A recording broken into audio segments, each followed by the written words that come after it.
जी finally Narayan का रास्ता खुल गया है। ये भी पहले ग्लेशियर और हमारी जीप से ऊंचा ऊंचा ये ग्लेशियर है। ये नया रास्ता है जी डैम के पास और इस पे सिर्फ टनल भी बनाई हुई है नारायण जाते हुए। और ये नारायण से पहले लास्ट ग्लेशियर और मेरे पीछे है वो सारा नारायण और नारायण से आगे है ये अगला ग्लेशियर और ये रास्ता मेरे पीछे जो आपको नजर आ रहा है ये सीधा जाता है बाबूसर टॉप। और अगर आप भी अपनी गाड़ी पे नारायण आ रहे हैं और आपको रोड कंडीशन का नहीं पता नारायण से आगे अपनी गाड़ी पे कहाँ तक जा सकते हैं और होटल के रहने की तरह होटल खुल गया है कि नहीं, तो ये वीडियो देख ले, इसमें आपको सारी मालूमात मिल जाएगी।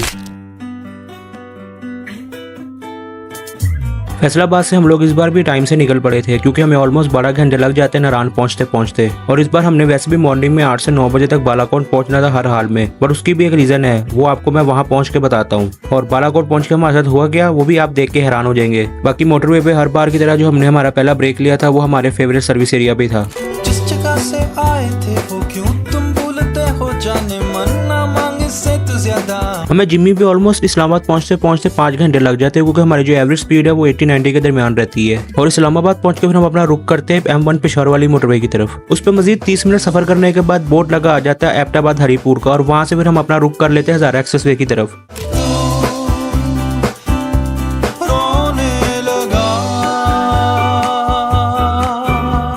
हजारा एक्सप्रेसवे पे मजीद 1.5 घंटा सफर करने के बाद इसका लास्ट एग्जिट पॉइंट आता है, मगर हर दफा हम लोग वो स्किप कर देते हैं। मानसेरा वाला टोल प्लाजा स्किप करने के बाद आप मजीद इस रोड पर सफर करते तो आगे एक और टोल प्लाजा आ जाता है। उस टोल प्लाजे के बाद जो हजारा एक्सप्रेसवे है ये खत्म हो जाती है और जो रोड है वो सिंगल हो जाता है, मगर रोड अच्छी बनी हुई है। खैर थोड़ा सा सफर करने के बाद इस पे 2 किलोमीटर की टनल आती है। वो टनल आप जैसे क्रॉस करते तो उसके मजीद 20 मिनट ड्राइव करने के बाद अभी जो मेरे पीछे सीधी रोड जा रही है ना ये आगे थाकोट कासू शाम वाली साइड पे चली जाएगी, लेकिन अब हम यहाँ से सिर्फ राइट मुड़ जाएंगे, ये न्यू बालाकोट को रास्ता जाता है।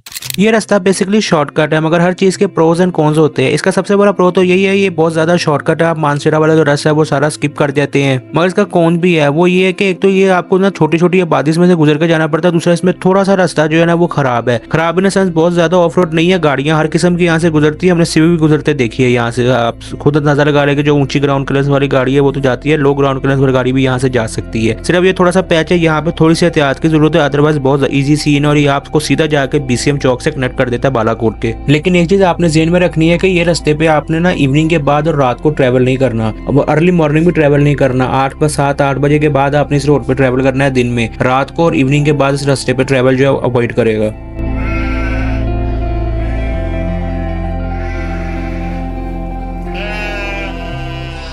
इन केस अगर आप मॉर्निंग में सफर स्टार्ट करते हो तो आपको बालाकोट आते आते रात या शाम हो सकती है, तो आप यहाँ भी स्टे कर सकते हैं। BCM चौक पर आप काफी सारे अच्छे महंगे और मुनासिब होटल जो है वो बने हुए हैं। बाकी मैंने घर से निकलते हुए आपको बताया था कि हमने 8-9 बजे बालाकोट पहुंचना है। उसकी रीजन थी वो ये थी कि बालाकोट से 30-35 किलोमीटर आगे कवाई से थोड़ा सा पीछे ना काफी हैवी लैंडस्लाइडिंग हुई थी, तो हमें यह था कि हम 7 बजे तक बालाकोट पहुंच जाएंगे, तो 2 घंटे कहीं भी गाड़ी साइड पे लगा के ना सो जाएंगे और 10 बजे रास्ता खुलेगा तो फिर आगे चले जाएंगे। लेकिन फिर हमें यहाँ आके अंदाजा हुआ कि जो काम है वो ही तकरीबन 10 बजे शुरू हुआ है, तो ये सुन के जो हमारी थोड़ी बहुत नींद थी वो भी उड़ गई। बाकी ये कि अभी टाइम तकरीबन 1 बज गया, 7 घंटे से हम यहाँ पे खड़े हुए हैं और अभी कोई उम्मीद नजर नहीं आ रही रास्ता खोलने की। एक चीज अच्छी है कि हवा चल रही है तो गर्मी नहीं लग रही, सूरज निकला हुआ है मगर गर्मी बिल्कुल भी महसूस नहीं हो रही, तो टाइम जो है वो गुजर रहा है क्योंकि इंटरनेट भी चल रहा है यहाँ पे। तो देखे अब क्या होता है, गाड़ी यहाँ पे काफी सारी खड़ी हुई है, रश काफी लग गया है, तो जैसे भी होगा फिर मैं आपको अपडेट करता हूँ।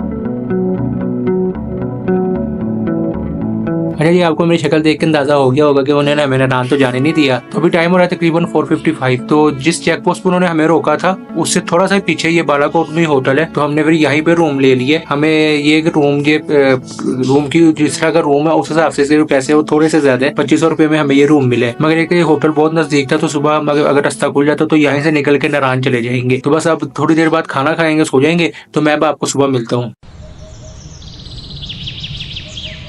अच्छा जी, टाइम हो रहा है तकरीबन 5:46 और इतनी सुबह सुबह क्यों नहीं कर रहे हैं वो थोड़ा सा आगे पहुंच के बताता हूँ, क्योंकि अभी पता लगा कि बालाकोट से आगे भी थोड़ा सा मसला बनेगा नारायण से पहले, क्योंकि अभी मुझे कंफर्म नहीं कि वो मसला बनता है कि नहीं। अगर बनाता हूँ फिर मैं आपको बताता हूँ। बाकी अपना सफर शुरू करते हैं आगे नारायण के लिए। हमारे होटल के बिल्कुल बराबर में पेट्रोल पंप था, तो हमने यहीं से फिर जिम्मी का टैंक अच्छी तरह हिला के फुल करवा लिया था, क्योंकि हम पेट्रोल का रिस्क नहीं लेना चाह रहे थे। वैसे तो आगे बालाकोट के बाद पारस में भी पेट्रोल पंप आता है, मगर लैंडस्लाइडिंग की वजह से काफी सारी गाड़ियों का रश है, तो हमें था कि पता नहीं आगे से तेल मिले ना मिले, इसलिए हमने यहाँ से तेल डलवा लिया था। एक बात हो रहा है कि नारायण में अभी भी पेट्रोल पंप जब हम गए थे तब तक ऑपरेशनल नहीं था, तो अगर आप आ रहे हैं तो आप बालाकोट से या फिर पारस से एक दफा अच्छी तरह अपना टैंक फुल करवा लेगा। बीच में वैसे ओपन जो खुला तेल होता है वो तो मिल जाता है, मगर मैं ये रिकमेंड करता हूँ कि पेट्रोल पंप से एक दफा टैंकी जो है अच्छी तरह फुल करवा ले। और जब हम फिलअप करवा के उसी चेक पोस्ट पे पहुंचे जहाँ कल सब गाड़ियों को रोका जा रहा था, तो इन्होंने हमें मजीद डरा दिया ये कह के कि आप कहाँ जा रहे हैं, नारायण तो भी ऑफिशियली खुला नहीं है, आपको आगे जाने नहीं दिया जाएगा, आप यहाँ से वापस हो जाए। हमें सुन के परेशान तो बहुत हुए, मगर हमने अल्लाह का नाम लेके अपना सफर आगे कंटिन्यू कर दिया।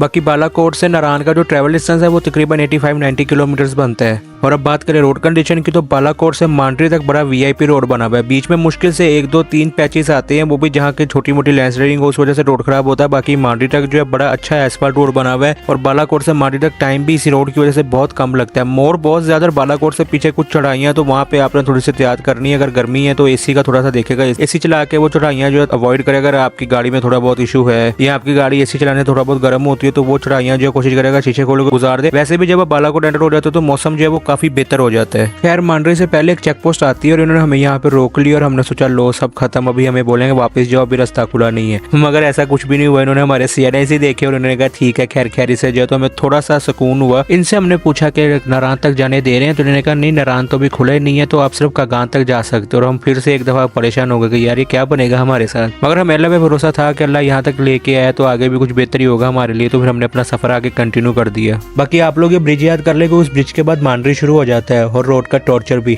टॉर्चर मैं इसलिए कह रहा हूँ क्योंकि ये रोड बहुत गंदा है। मांडरी के बाद कागान तक तकरीबन आपको मल्टीपल जगहों पे पोटहोल्स मिलते हैं, टूटे पैचेस मिलते हैं रोड के, और रोड तकरीबन जो है वो टूटी हुई है। ऐसी सिचुएशन लास्ट ईयर तक थी, मगर अब ये है कि इस दफा जितनी जगह पे रोड टूटा हुआ है उससे ज्यादा मल्टीपल पॉइंट्स ऐसे हैं जहाँ पे रोड रिपेयर हुआ है। तो पहले मांडरी से कागान तक जितना टाइम लगता था अब उसका आधा टाइम लगता है, क्योंकि जो ये रोड है ये बहुत ज्यादा लास्ट ईयर की जगह ना बेहतर हो गया और रिपेयर भी कर दिया है। लेकिन कागान के बाद जो रोड कंडीशन थी ना वो लास्ट ईयर जैसी थी, बल्कि उससे थोड़ी सी बुरी थी, क्योंकि रोड ये मल्टीपल जगहों पे टूटा हुआ था और पैचेस बहुत ज्यादा आ रहे थे इस पे। लेकिन ये रोड सुक्की किनारी डैम के पास जाते जाते फिर बहुत बेहतर हो जाता है, क्योंकि वहाँ डैम से आगे फिर अब टनल बन गई और ये नया रास्ता बन गया, और ये नया रास्ता बहुत बेहतरीन बनाया है। पहले तो डैम के पास सफर खत्म ही नहीं होता था, लेकिन अब इस रोड की बनने की वजह से सफर का पता नहीं लगता कि डैम आप कब क्रॉस कर जाते हैं।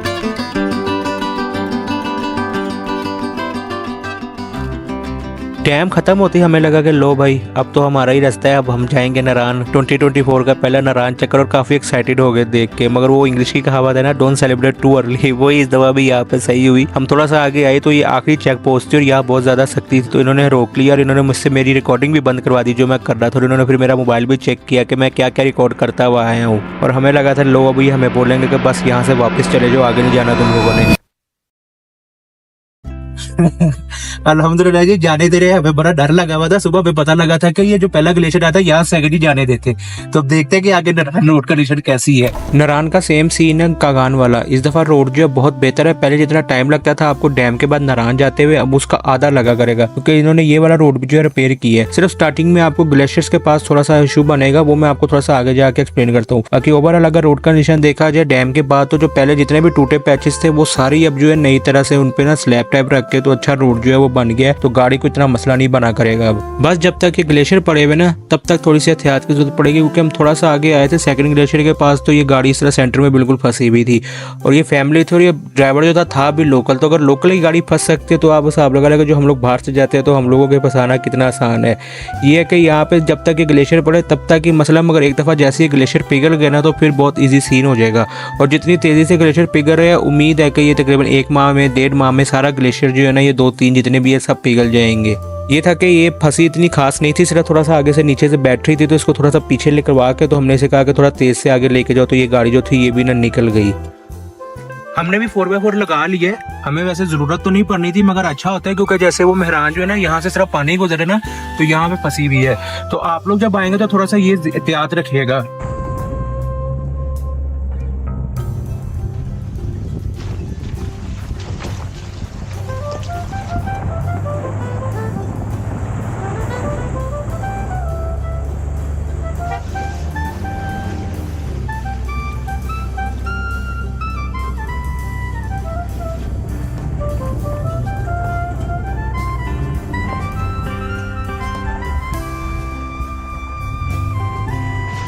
ये बर्फ बोतलों वगैरह के लिए, ये खाने के लिए जड़िया बूटियों का ये सुफा है। अच्छा पानी के लिए इस्तेमाल ये पानी बस शक्कर वगैरह डाल कर खा लेते हैं। अच्छा अच्छा अच्छा, ये सुफा है अल्लाह की तरफ। सही सही। और तो खैरियत।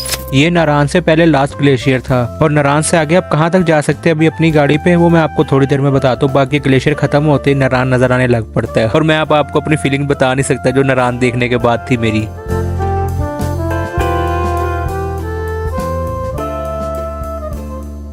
अल्हम्दुलिल्लाह जी पहुंच गए। आखिरी पॉइंट तक ना लग रहा था कि शायद आज नारायण ना आया जाए, क्योंकि मेरी खुद बड़ी ख्वाहिश थी, क्योंकि अभी ये 6 माह पहले जब बंद हुआ था तो मैंने वीडियो डाली थी। बाकी इस तरह के अभी यहाँ पे होटल जो है वो तकरीबन 2-3 ही खुले हैं, अभी सारे होटल नहीं खुले, तकरीबन 1 वीक लग जाएगा सारे होटल खुलते हुए। तो जो जिस होटल में हम आते हैं इनके मैनेजर से मैं आपको उनका नंबर दे देता हूँ, इनके अगर आपने आना हो या आपने रूम का पता करना हो तो आप उनसे पूछ सकते हो। तो अब चलते हैं शाहिद साहब के पास। और ये शाहिद साहब है, अगर आपने वो नारायण बंद होने वाली वीडियो देखी तो ये वही जो बर्फ से रोड बना रहे थे। शाहिद साहब अगर किसी ने आना हो तो अपना नंबर जल्दी से बता दे जी फिलहाल इनका ये कर लीजिए। मेरा नंबर नंबर है 031155355359। इसमें मेरा व्हाट्सएप भी है। अगर किसी ने नारायण आना हो, किसी किस्म का मालूमात लेना चाहते हो तो मुझसे रब्ता कर सकते हो, व्हाट्सएप पे भी और नंबर पे भी। शुक्रिया शाहिद साहब। Thank you sir. बाकी देखते हैं नारायण से, अगर आप नारायण तो आ जाएंगे, नारायण से आगे आप कहाँ तक जा सकते हैं, रास्ता कहाँ तक खुला और आगे ग्लेशियर पड़े हुए हैं कि नहीं, तो अब ये चल के देखते हैं। हम लोग इस वीक के स्टार्ट पे गए थे तो जो नारायण बाजार था ना, इसका सीन थोड़ा सा ऑफ था। अभी जो दुकानें होटल वगैरह थे ना वो खुल रहे थे, लेकिन इस फ्राइडे को ऑफिशियल नोटिफिकेशन आ गया कि जो नारायण है ना वो ऑफिशियली खुल गया है। तो उम्मीद है कि जो नेक्स्ट वीकेंड है ना उस तक जितने भी होटल या ज्यादा से ज्यादा होटल जो दुकानें हैं ना ये ऑपरेशनल हो जाएंगी। नेटवर्क अभी नारायण में नहीं था जब हम गए थे, सिर्फ इंटरनेट चला था, वो भी एसकॉम का चल रहा था। इनकेस आपके पास एसकॉम की सिम है और आप नारायण बाजार आ रहे हैं तो अपने साथ आते हुए लेगा, आपको इंटरनेट की फैसिलिटी भी मिल जाएगी। बाकी उम्मीद है कि नेक्स्ट वीकेंड तक टेलीनॉर का इंटरनेट जो है वो चल जाएगा। वो नारायण में टेलीनॉर का इंटरनेट भी चल जाता है, मगर वो जब रश नहीं होता तभी जब रश पड़ जाए तो कई दफा टेलीनॉर भी नहीं चलता, मगर टेलीनॉर का फोन वगैरह चलता है। तो ये एक अच्छी बात है कि अगले वीकेंड तक ना सब कुछ जो है ऑपरेशनल हो जाएगा। बाकी अगर इस वीडियो पर अच्छा रिस्पॉन्स आया तो मैं जल्दी एक वीडियो हो नारायण की अपडेट लाजमी आपके साथ शेयर करूंगा। बाकी ये कि झील सैफलूम लोग भी फिलहाल बंद थी जब हम गए, तो उसे भी तकरीबन 2-2.5 वीक लग जाए, क्योंकि वहाँ भी ग्लेशियर पड़ा हुआ है। ये ब्रिज से लेफ्ट साइड पे जो रास्ता है ये झील की तरफ जाता है, मगर ये भी बंद पड़ा हुआ था। यहाँ पे मेरे रुकने का मकसद इसलिए कि जब नारायण का लास्ट डे था ना, तब एक दिन पहले मतलब कि हमने आए थे तो हमने यहाँ पे ना चाय वाय बनाई थी, तब बर्फ पड़ी नहीं थी। यहाँ तक पड़ी थी। हाँ उस दिन बर्फ पड़ गई थी, सच बर्फ पड़ गई थी। तो पापा ने इस तरह यहाँ पे टेप लगाई थी कि जब अगली दफा खुलेगा तो आएगा तो देखेंगे लगी होती है कि नहीं। तो ये इस तरह टेप यहाँ पे लगी हुई है।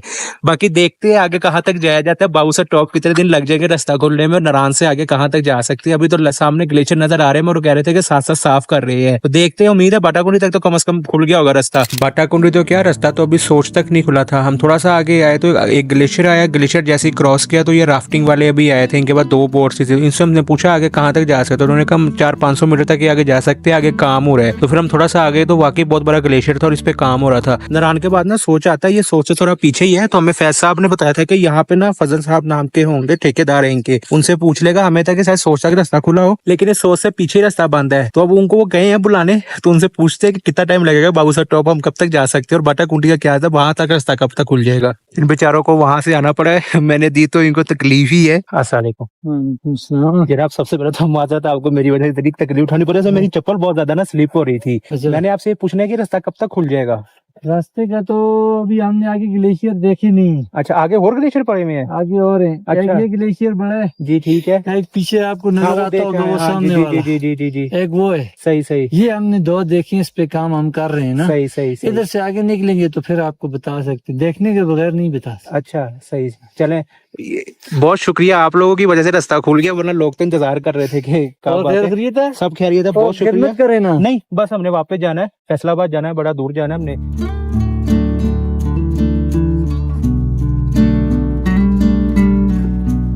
मोटा मोटा मान के चले ना तो तकरीबन 10-15 दिन लग जाने बाटाकुंडी खुलते हुए, क्योंकि बाटाकुंडी से आगे पे ना 3-4 ग्लेशियर बड़े वाले जो है ना वो पड़े हुए हैं। और जो ये ठेकेदार थे ये बता रहे थे कि जो बड़ा ग्लेशियर है ना उसे पूरी तरह साफ करने में हमें मिनिमम 3 दिन लगते हैं। तो उस हिसाब से तकरीबन 10-12 दिन 15 दिन लग सकते हैं बाटाकुंडी खुलने में। बाकी वो बाबू सर टॉवर साइड से भी ना मशीनें लगी हुई है, तो बता रहे थे कि किसी भी जगह दोनों मशीनें इकट्ठी हो गई तो फिर 2-3 दिन में रास्ते जो है ना साफ करें, क्योंकि बाटाकुंडी के बाद ना ग्लेशियर कम हो जाते हैं, आगे जाके फिर ग्लेशियर होते हैं बड़े, तो वही साफ करने होते हैं। बाकी आप में से काफी सारे लोग ऐसे जिन्होंने अभी हुंजा या स्कर्दू जाना, और बाबू सर टॉप खुलते हुए तो तकरीबन 1 माह पूरा लग जाएगा। तो आप में से अगर किसी ने हुंजा स्कर्दू जाना है और उसको दासू बिशाम वाले रोड कंडीशन का नहीं पता, क्योंकि मैं अभी 2 माह पहले गया था तो मैंने उसकी डिटेल वीडियो बनाई थी, स्कर्दू तक मैं गया था मगर दासू बिशाम वाले रास्ते से गया था। तो आपको ये वीडियो आ रही होगी, तो अगर आपने जाना है उस रास्ते से तो ये वीडियो लाजमी देख लेगा।